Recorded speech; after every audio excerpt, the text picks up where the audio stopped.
সে যে বললাম, ডেলি যদি 1% যদি পরিবর্তনের সিদ্ধান্ত নাও, তুমি নামের ব্যক্তিটা 365% পরিবর্তন হয়ে যাবে আগামী 1 বছর পরে।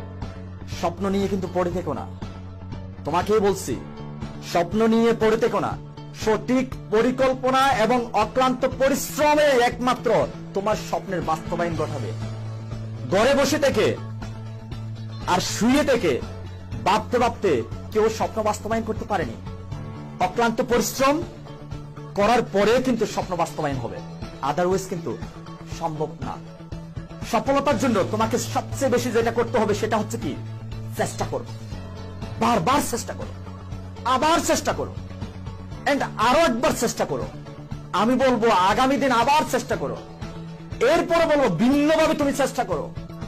এমন কাউকে তুমি খুঁজে নাও যে কাজটা সম্পূর্ণ করেছে, যে সেই ফিল্ডে সফলতা অর্জন করেছে, এমন কাউকে খুঁজে নাও এবং পরের দিন কাজটা করতে কোথায় সমস্যা হচ্ছে সেটাকে ফাইন্ড আউট করো। আবার এমন ভাবে চেষ্টা করা শুরু করো যতক্ষণ পর্যন্ত তুমি তোমার অ্যাচিভমেন্ট, তোমার গন্তব্যে পৌঁছাতে পারো নাই, ততক্ষণ তুমি লেগে থাকো। অতএব চেষ্টার কোনো বিকল্প রাস্তা নাই। চেষ্টা করলে তুমি সফল হবেই নিশ্চিত। সফল হওয়ার জন্য একটাই নিয়ম, সেটা হচ্ছে কি, কখনো তোমার গন্তব্য, তোমার লক্ষ্য থেকে তোমার ফোকাস হাঁটাবে না, এদিক না এদিক, কোনো দিকে হাঁটাবে না।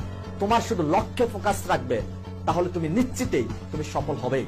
প্রতিদিন একটা জিনিস মনে করবে, you can, if you think you can.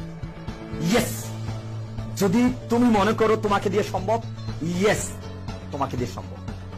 আর যদি মনে করো আমি কিভাবে করব, তাহলে ইয়েস তোমাকে দিয়ে সম্ভব না। তুমি কি পৃথিবীর সবচেয়ে ব্যর্থ রূপে রূপান্তরিত হতে চাও, না নাকি সবচেয়ে বেশি সাফল্যের অধিকারী হতে চাও? দুইটা ব্যক্তি কিন্তু তোমার ভিতরে ঘুমিয়ে আছে। এখন তোমার উপর ডিপেন্ড করে কোন ব্যক্তিকে তুমি শক্তিশালী করবে এন্ড কোন ব্যক্তিকে তুমি জেগে তুলবে।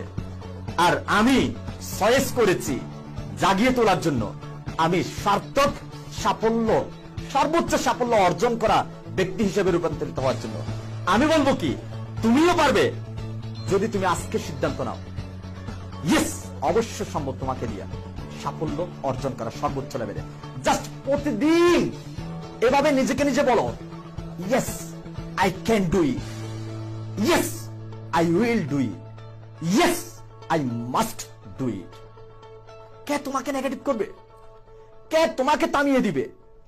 যদি তুমি সফলতা অর্জন করতে চাও, কোথাও তুমি পৌঁছাতে চাও, পৃথিবীর সর্বোচ্চ লেভেলের পাহাড় যদি তোমার সামনে নিয়ে এসে রেখে দেওয়া হয়, তাহলেও কিন্তু তোমাকে থামানো সম্ভব না, ততক্ষণ পর্যন্ত যতক্ষণ না তুমি তোমার পাকে তুমি নিজে থামিয়ে দিবে না, ততক্ষণ তোমাকে কোনো পাহাড় থামাতে পারবে না।